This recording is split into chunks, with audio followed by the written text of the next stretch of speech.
우리 하나님 말씀 보도록 하겠습니다. 사사기 17장 1절부터 13절까지 말씀입니다. 에브라임 산지에 미가라 이름하는 사람이 있더니 그의 어머니들이 이르되 어머니께서 은 천백을 잃어버리셨으므로 저주하시고 내 귀에도 말씀하셨더니 보소서 그 은이 내게 있나이다. 내가 그것을 가져오나이다 하니 그의 어머니가 이르되 내 아들이 여호와께 복 받기를 원하노라 하니라. 미가가 은 1,100을 그의 어머니에게 도로 주매 그의 어머니가 이르되 내가 내 아들을 위하여 한 신상을 새기며 한 신상을 부어 만들기 위해 내 손에서 이 은을 여호와께 거룩히 드리노라. 그러므로 내가 이제 이 은을 내게 도로 주리라. 미가가 그 은을 그의 어머니에게 도로 주었으므로 어머니가 그 은 200을 가져다 은장주에게 주어 한 신상을 새기고 한 신상을 부어 만들었더니 그 신상이 미가의 집에 있더라. 그 사람 미가에게 신당이 있으므로 그가 에봇과 드라빔을 만들고 한 아들을 세워 그의 제사장으로 삼았더라. 그때는 이스라엘에 왕이 없었으므로 사람마다 자기 소견에 오른 대로 행하였더라. 유다 가족에 속한 유다 베들레헴에 한 청년이 있었으니 그는 레위인으로서 거기서 거류하였더라. 그 사람이 거주할 곳을 찾고자 하여 그 성 유다 베들레헴을 떠나가다가 에브라임 산지로 와서 미가의 집에 이르매 미가가 그에게 묻되 너는 어디서부터 오느냐 하니 그가 이르되 나는 유다 베들레헴의 레위인으로서 거류할 곳을 찾으러 가노라 하는지라. 미가가 그에게 이르되 네가 나와 함께 거주하며 나를 위하여 아버지와 제사장이 되라. 내가 하늘과 은 열과 묘복 한 벌과 먹을 것을 주리라 하므로 그 레위인이 들어갔더라. 그 레위인이 그 사람과 함께 거주하기를 만족하게 생각했으니 이는 그 청년이 미가의 아들 중 하나같이 됨이라. 미가가 그 레위인을 거룩하게 구별하매 그 청년이 미가의 제사장이 되어 그 집에 있었더라. 같이 읽겠습니다. 이에 미가가 이르되 레위인이 내 제사장이 되었으니 이제 여호와께서 내게 복 주실 줄을 아노라 하니라. 아멘. 네, 오늘 이 본문 말씀 가지고 내가 만든 신이라고 하는 제목으로 함께 말씀 나누겠습니다. 근대 이전의 사람들은 기독교 신앙을 갖지 않더라도 신이라고 하는 어떤 존재가 있다는 그런 믿음을 전제하고 살았습니다. 하지만 지금은 그렇지 않습니다. 사람들은 이성으로는 하나님을 인식할 수 없다고 하면서 자신과 세계 가운데 하나님을 완전히 배제하고 살아갑니다. 사람들은 스스로 신이 되어 자신과 세상을 통제할 수 있다고 생각하게 되었습니다. 예측할 수 없는 것은, 변수로 나타나는 것은 그런 사람들에게 우울증과 무력감에 빠지게 하지요. 하지만 기본적으로 사람들은 하나님 없이도 이 인류 사회가 점점 더 나아질 수 있다는 근거 없는 희망 가운데 살고 있습니다. 하지만 우리가 지금 눈으로 보고 있는 현실은 어떻습니까? 사람들의 기대와 현실은 다릅니다. 점점 더 이 세상이 유토피아로 가는 것보다는 좀 더 절망적인 세계로 가는 것 같습니다. 하나님이 없는 세상은 비극입니다.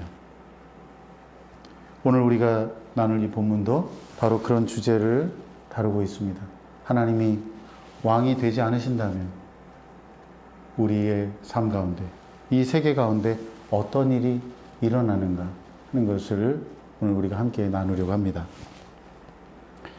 에브라임 산간지대에 미가라는 사람이 살고 있었습니다. 사사기 저자는 이 미가라고 하는 한 사람을 통해서 전체 사사시대의 사람들이 어떤 종교적, 신앙적 삶을 살았는지를 보여주려고 한 것 같습니다. 미가가 어느 날 자기가 훔친 은을 어머니에게 돌려줍니다. 어머니 이거 찾으셨죠? 제가 이거 돌려드릴게요. 제가 어머니가 저주하는 소리를 들었습니다. 미가가 돈을 훔쳤어요. 자기 생활에 필요해서, 아니면 어떤 물건을 사기 위해서 훔쳤는지 모르겠어요. 근데 엄마가 맨날 아침마다 어떤 신을 향해서 그 이름을 부르면서 막 저주를 하는 거예요. 얼마나 찝찝하고 두렵습니까? 그래가지고 어머니한테 이실직고 하죠. 제가 훔쳤습니다. 그런데 이 어머니가 반응하는 게 굉장히 이상합니다. 그 아들을 축복해요. 이 아들을 잘못한 것을 야단을 치기보다는 축복하죠. 어유 우리 이쁜 아들, 이렇게 솔직하게 말해줘서 고맙네. 그러면서 내가 너를 위해서 신상을 만들겠다, 이렇게 말합니다. 이 두 사람의 대화는 되게 이상한데 문제는 없어 보여요. 겉으로 보기에는 아주 선하고 종교적인 사람들처럼 보입니다. 하나님의 이름으로 축복을 하고요, 기꺼이 용서합니다. 게다가 아들을 위해 신상까지 만들어준다고 하네요. 신앙심이 너무 깊은 것 같아요. 정말 그런가요? 아닙니다. 그들은 하나님께서 말씀하신 그 계시한 대로, 하나님이 자기를 이렇게 말씀하셨고, 나는 이런 존재다, 나를 섬기려면 이렇게 섬기고 예배해야 된다고 하는데 그렇게 하지 않아요. 자기 방식대로 하나님을 예배하고 자기 방식대로 살아갑니다. 자기 마음에 옳은 대로 하나님을 예배하고 삶을 살아가고 있습니다. 여러분이 잊지 말아야 할 것이 있는데요, 이 미가의 어머니는 하나님이 아닌 다른 어떤 존재를 만들려고 한 게 아니에요. 하나님을 만들려고 한 겁니다. 하나님을 조각하거나 주조하는 신상의 형태로 만들어서 그것을 예배하려고 한 거예요. 하나님께서 절대로 하지 말라고 하신 일을 하려고 한 것입니다. 우리 다 같이 출애굽기 20장 3절부터 6절 말씀 읽겠습니다. 너는 너 자신을 위해 하늘에 있는 것이나 땅에 있는 것이나 물속에 있는 것이나 무슨 형태로든 우상을 만들지 마라. 너는 그것들에게 절하거나 예배하지 마라. 내 하나님 나 여호와는 질투하는 하나님이니 나를 미워하는 자들에 대해서는 아버지의 죄를 그 자식에게 갚되 3, 4대까지 갚고 나를 사랑하고 내 계명을 지키는 자들에게는 1000대까지 사랑을 베푼다. 아멘. 사랑하는 여러분, 하나님이 우리의 왕이 되지 않으시면 우리가 왕이 돼요. 우리 마음은 중간 단계가 없고요, 진공 상태가 아니에요. 무언가로 꽉 찹니다. 하나님이 우리 왕이 되지 않으시면은, 우리를 다스리지 않으시면은 우리가 스스로 왕이 되어서 하나님을 만들어요. 우리 마음에 있는 욕망을 따라서 우리가 가지고 있는 이 오염된 상상력으로 하나님을 만듭니다. 하나님께서 성경을 통해서 자기가 어떤 분인지를 보여주셨어요. 그게 계시입니다. 그런데 그런 거 아랑가도 하지 않아요. 듣지도 않아요. 읽지도 않아요. 그리고 어떻게 합니까? 자기가 믿고 싶은 대로 믿는 사람이 얼마나 많습니까? 나는 이런 존재야. 나를 섬기려면 이렇게 섬겨야 돼. 나를 믿는 사람은 이렇게 살아야 돼. 라고 하나님이 아무리 말씀하셔도 귀를 닫고, 모르겠고 나는 내가 믿고 싶은 대로 믿을게. 자기가 생각하는 하나님, 자기가 욕망하는 하나님, 자기가 기대하는 하나님을 만들어 놓고 마음에 들어 해요. 그리고 그것을 예배합니다. 우상을 섬기는 것은 아주 해롭습니다. 왜냐하면 우리는 우리가 예배하는 대상을 닮아가기 때문이에요. 부부가 오래 살다 보면 서로 닮아간다고 해요. 외모도 좀 닮아가고 분위기가 닮아간다고 합니다. 왜? 맨날 쳐다보니까, 사랑하고 신뢰하니까, 서로의 말을 들어주다 보니까. 우상을 섬기는 사람도 마찬가지입니다. 자기가 만든 우상처럼 귀가 멀고 말도 못하고 어리석고 추한 모습으로 전락합니다. 점점 더 그 자신의 육신의 악한 본성과 탐욕에 물들어서 괴물이 되어갑니다. 그래서 하나님과의 관계가 단절되고 사람과의 관계가 깨어집니다. 뭐 많이 돈을 벌 수 있어요. 자기가 정말 자기 분야에서 대단한 성취를 이룰 수도 있습니다. 그러나 행복하지 못합니다. 인간답게 살지 못합니다. 팀 켈러는 우상이란 무엇인가에 대하여 이렇게 말했습니다. 우상이란 무엇이든 당신에게 하나님보다 더 중요한 것이다. 무엇이든 하나님보다 더 크게 당신 마음과 생각을 차지하는 것이다. 하나님만이 주실 수 있는 것을 다른 데서 얻으려 한다면 그게 바로 우상이다. 여러분에게 하나님보다 더 중요한 게 있습니까?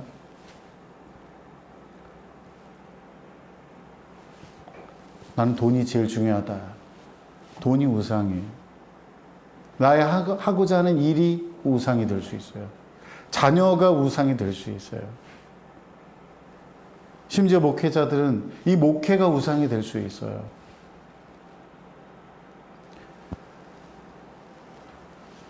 하루 종일 여러분의 마음과 생각을 차지하고 있는 게 뭐예요? 솔직하게 하나님 앞에서 마음을 한번 살펴보세요. 하루 종일 돈을 생각하는지, 어떤 관계에 대한 목마름인지, 여러분이 어떤 일을 성취하고자 하는 목표, 그것인지를 한번 생각해 보세요. 하나님만이 우리에게 참된 만족과 행복을 주시는데 자꾸만 물건을 사가지고 이렇게 만족을 누리는 사람이 있어요. 쇼핑 중독. 놀러 다니면서 막 쾌락을 즐기는 사람이 있어요. 놀러 다니면 행복해요. 어떤 분이 그러더라고요.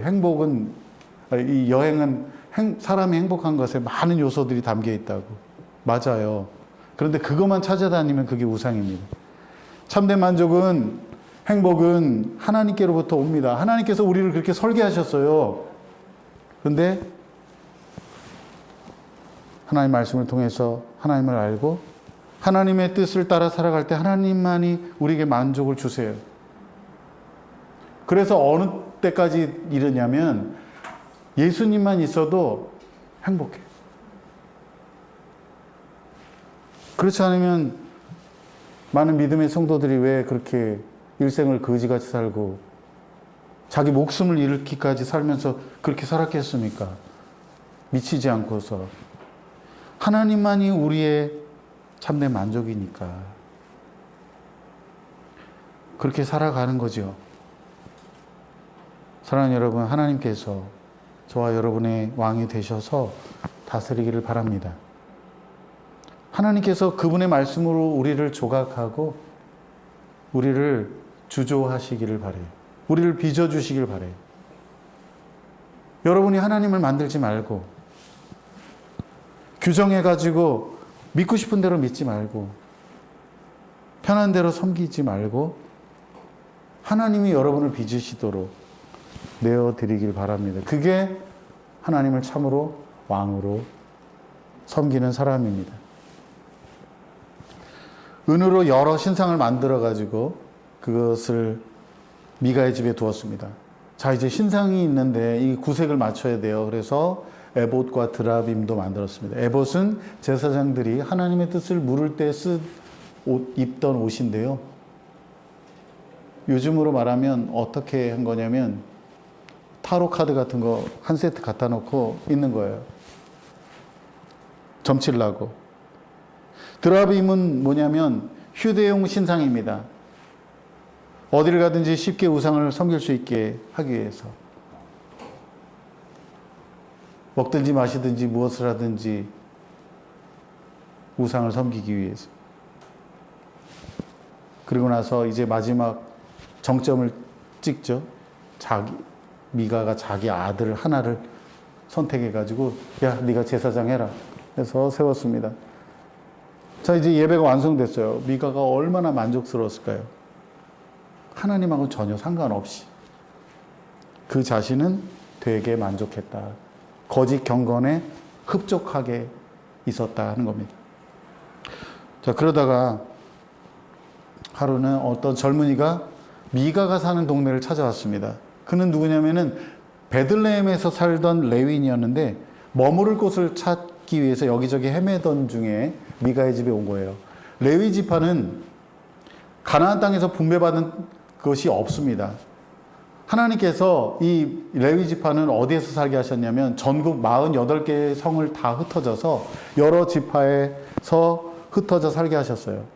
그래서 그들이 하는 일이 뭐냐면 하나님께 제사하는 것을, 예배하는 것을 돕고, 그 다음에 이 흩어져 있는 지파 사람들에게, 이스라엘 백성들에게 하나님의 율법, 이 모세오경을 가르치게 해서 그들이 하나님 말씀대로 살게 하는, 그것이 그들의 직업이에요. 그러면 어떻게 먹고 사냐? 그 지파 사람들이 하나님께 드리는 이 제물의 일부와 11조를 받아서 생활을 했습니다. 그런데 여기 이 본문에 나오는 레위 사람이 자기가 살던 곳에서 살지 못하고 떠났어요. 뭡니까? 이스라엘 가운데 하나님께 예배하는 일이 제대로 이루어지지 않았다는 것을 보여줍니다. 그래서 여기저기 떠돌다가 미가를 만났습니다. 미가는 그 젊은이가 레위인이라는 거에 놀랬고, 살 곳을 찾고 있다는 것에 너무너무 기뻤어요. 자기 아들보다는 그래도 정통 레위인이 이렇게 와가지고 제사장을 하면은 정말 금상첨화잖아요. 미가는 레위인과 함께 살면서 우리 아버지가 되어주세요. 이 아버지가 되어달라면 선생님이 되어주세요. 이런 말이에요. 제사장이 되어달라고 합니다. 그러면서 연봉을 제시합니다. 은 13개과 옷 1벌, 그리고 때마다 양식을 주겠습니다. 이 레위인이 고민할 필요가 없겠죠. 미가의 집으로 갔습니다.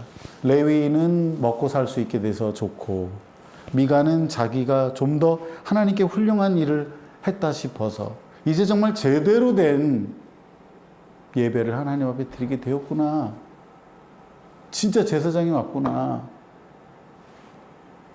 그래가지고 너무 기뻐가지고 혼잣말을 했습니다. 우리 다 같이 본문 13절 말씀 읽겠습니다. 이에 미가가 이르되 레위인이 내 제사장이 되었으니 이제 여호와께서 내게 복 주실 줄을 아노라 하니라. 아멘. 미가는 너무 기쁜 거예요. 이제 하나님 나를 복 주실 것만 남았다. 나를 번영하게 하실 것만 남았다. 자기가 보기에 옳다고 생각하는 사람은, 자기가 왕인 사람은 하나님을 자기가 상상하는 대로 믿습니다. 그리고 자기 욕망에 따라 하나님을 조종할 수 있다고 믿어요. 내가 이렇게 하면은, 내가 이렇게 하나님께 드리면, 내가 이렇게 하나님 앞에 헌신하면 하나님이 이렇게 한다. 그렇게 안 하면 하나님도 아니다. 어떤 사람 막 하나님 까불면 죽는다, 막 그런 헛소리도 막 하는데요. 그렇다는 거예요. 그래서 자기 나름대로 어떤 일을 해놓고 하나님이 복 주신다고 착각을 해요. 여러분이 지금 예배하고 있는 하나님이 그분 자신을 계시하신 이 성경에서 말하는 분이 맞는가 한번 생각을 해보세요. 여러분이 지금 하나님을 섬기는 방식이 정말 하나님께서 기대하고 계신 것인가? 순종이 제사보다 낫고 말씀을 듣는 것이 수양의 기름보다 낫다고 하셨어요. 우리 나름대로 최선을 다해서 하나님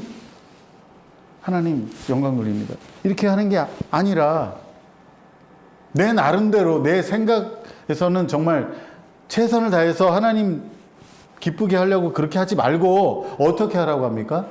말씀을 통해서 우리 예배를 받으실 분이 어떤 분인지 알고 그분이 원하시는 대로 살아가는 것이 신앙의 올바른 모습입니다.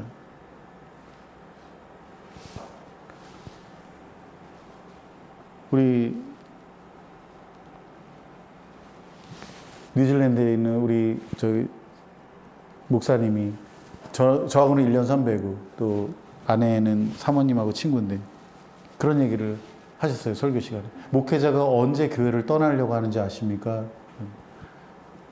생활비가 없어서 떠나고 그런 거 아닙니다. 그러면서 말씀하신 거예요. 성도들이 변화가 없을 때 떠납니다. 주변에 그런 분들이 많아요. 제 친구들 지난주에 만났는데 우리 친구들 모임이 있어가지고 대전에서 목회를 하는데요. 교회가 많이 성장했습니다. 지금 모이는 사람 한 300명은 넘는데 떠나고 싶다 그래요. 왜 그럴까요? 하나님을 더 가까이 하게 하고 싶고, 하나님을 더 사랑하고, 하나님이 기뻐하시는 대로 이 성도들이 나아가기를 바라는데 잘 변하지 않아요. 그러면 떠나고 싶은 마음이 든다. 자기가 정해놓은 어떤 신앙의 틀에 매여가지고 한 걸음도 나아가지 않는 그런 사람들을 볼 때 어떻겠어요?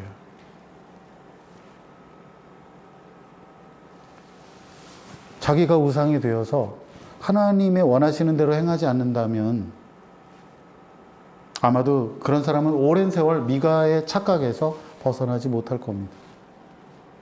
여러분 한번 스스로 생각해 보세요. 내가 5년 전보다 10년 전보다 하나님을 더 알아가는가? 내가 하나님을 더 사랑하고 있는가? 내가 기도하고 있는가?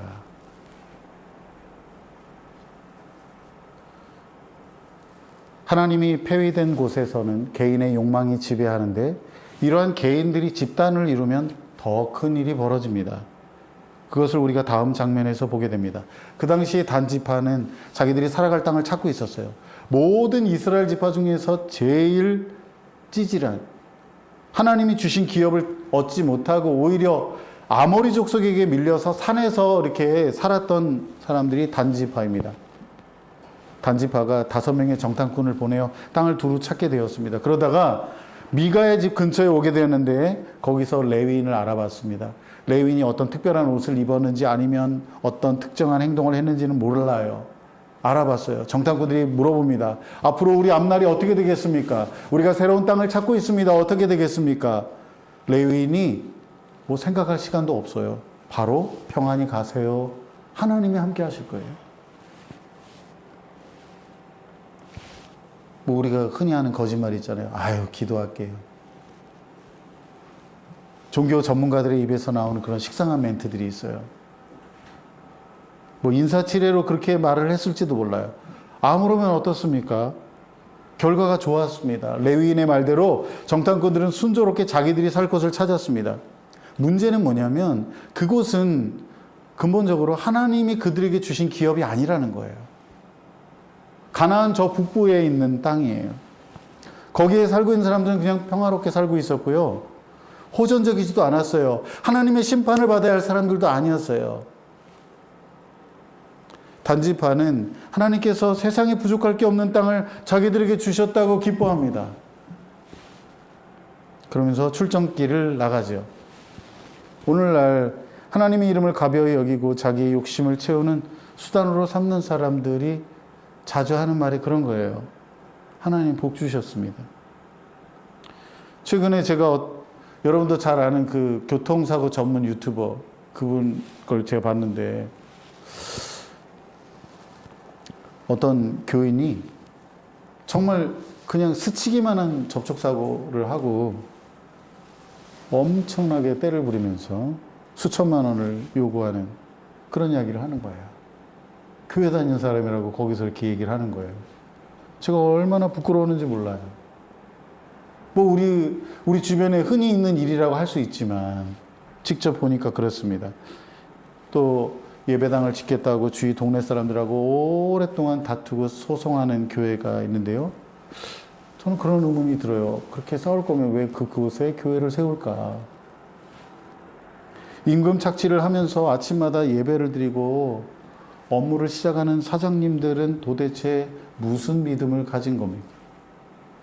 하나님을 경외하는 마음이 없이 그냥 그분의 이름을 함부로 다루면서 자기 욕망을 채우는 그런 천박한 신앙의 행태는 우리 한국 교회가 보여주는 괴롭고 슬픈 단면입니다.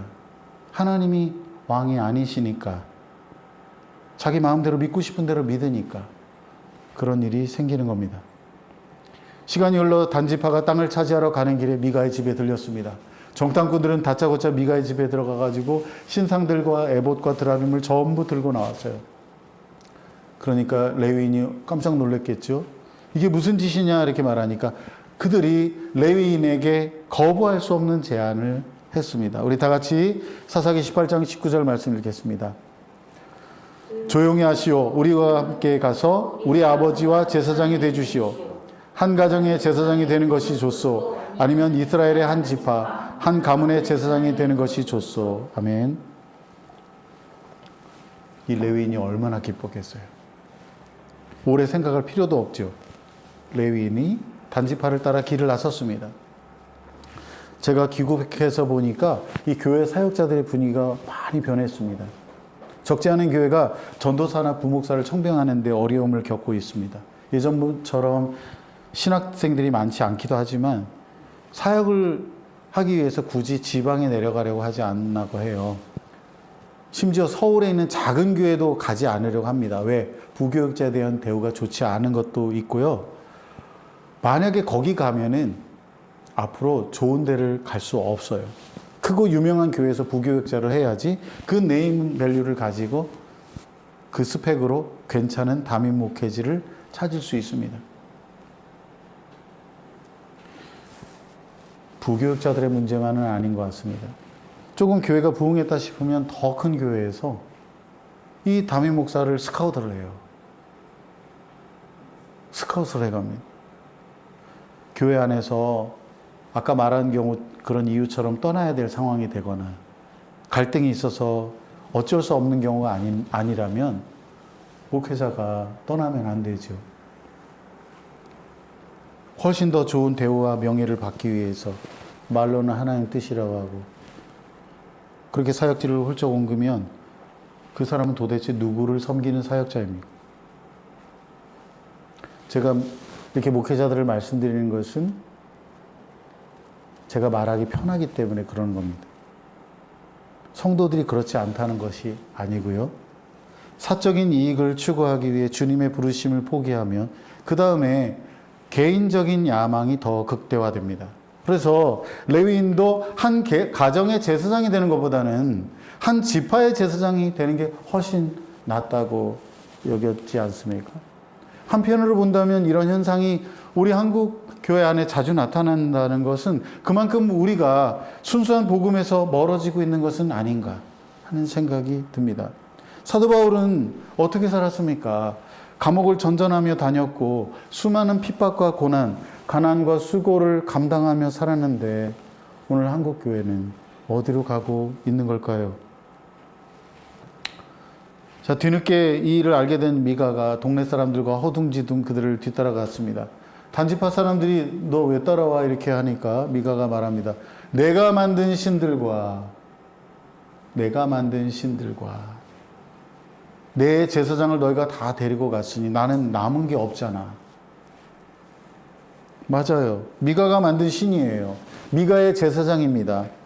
자기의 생명이고 유일한 소망인데 그걸 뺏겼으니까 얼마나 억울합니까? 하지만 단지파는 돌려줄 마음이 없습니다. 그냥 힘으로 눌렀습니다. 여기 성질 사나운 사람들이 있으니까 조용히 떠나는 게 좋을걸? 겁박을 했습니다. 이에 기세에 눌린 미가는 집으로 돌아가고 단지파는 제사장을 앞세워 자신들이 원했던 그 성에 쳐들어가서 무고한 사람들을 죽이고 그 성을 불살랐습니다. 그리고 우상을 세웠습니다. 나중에 그들이 포로가 되어 그 땅에서 끌려나가기까지 그렇게 했습니다. 가나안 땅은 그야말로 정글의 법칙이 지배하는 사회가 되었습니다. 그들은 표면적으로는 하나님의 이름을 불렀지만 자신들이 그 하나님을 왕으로 삼지는 않았습니다. 그들은 스스로 왕이 되어서 자기가 옳다고 생각하는 대로 살았습니다. 욕망은 우상을 만들고 우상은 욕망을 극대화했습니다. 욕망대로 사는 사회는 하나님의 법이 아니라 힘이 지배하는 사회입니다. 동물의 세계처럼 권력과 권력이 부딪히고 재력과 재력이 맞서 싸우는 그런 사회입니다. 오늘 우리가 슬픈 눈으로 바라보는 것처럼 세상이 교회가 되지 못하고 교회가 세상이 되었습니다. 사사기 18장 마지막에 그 레위인의 이름이 나옵니다. 사사기 저자가 일부러 그렇게 마지막에 그 사람의 이름을 넣었습니다. 모세의 손자요 게르솜의 아들 요나단. 어쩌다가 모세의 손자마저 그렇게 되었을까요? 하지만 비극은 여기서 끝나지 않습니다. 종교적인 타락은 반드시 도덕적인 타락을 가져오기 마련입니다. 세상이 우리가 지금 손가락질하는 이 세상이 더 깊은 어두움에 들어가는 이유는 그 어두움에 있지 않고 빛을 감추고 살아가는 우리 빛의 자녀들에게 있다는 사실을 기억해야 합니다. 세상은 점점 더 깊은 어두움으로 가고 비인간화되고 사람이 살기 도저히 어려운 사회가 되고 하나님이 언제 심판하셔도 전혀 이상하지 않을 세상으로 변해갑니다. 그것이 바로 우리가 다음에 나눌 이 사사기의 마지막 이야기입니다. 말씀을 맺습니다. 하나님이 우리 왕이 아니시라면 틀림없이 우리가 왕입니다. 우리가 스스로 왕이 되면 하나님을 만듭니다. 하나님을 조각합니다. 하나님을 규정하고 자기 스스로 하나님을 어떻게 섬길 것인가 생각하죠. 하나님이 아닌 다른 것을 하나님으로 여기고 하나님이 아닌 다른 데서 행복을 찾으려고 합니다. 그렇게 여러분 살겠습니까? 그렇게 되면 여러분이 원치 않는 현실을 맞이하게 될 겁니다. 힘이 지배하는 세상을 맞닥뜨리게 될 것이고 내가 정말 이렇게 사람답게 살 수 있을 것인가 생각하게 될 것입니다. 그래서 결국 하나님도 생명도 행복도 얻지 못할 겁니다. 사랑하는 여러분, 지금까지 여러분이 어떻게 살았든지 상관없이 이제부터라도 정말 하나님을 여러분의 왕으로 모시기 바랍니다. 우리가 하나님을 만드는 게 아니라 하나님이 우리를 빚어 가셔야 합니다.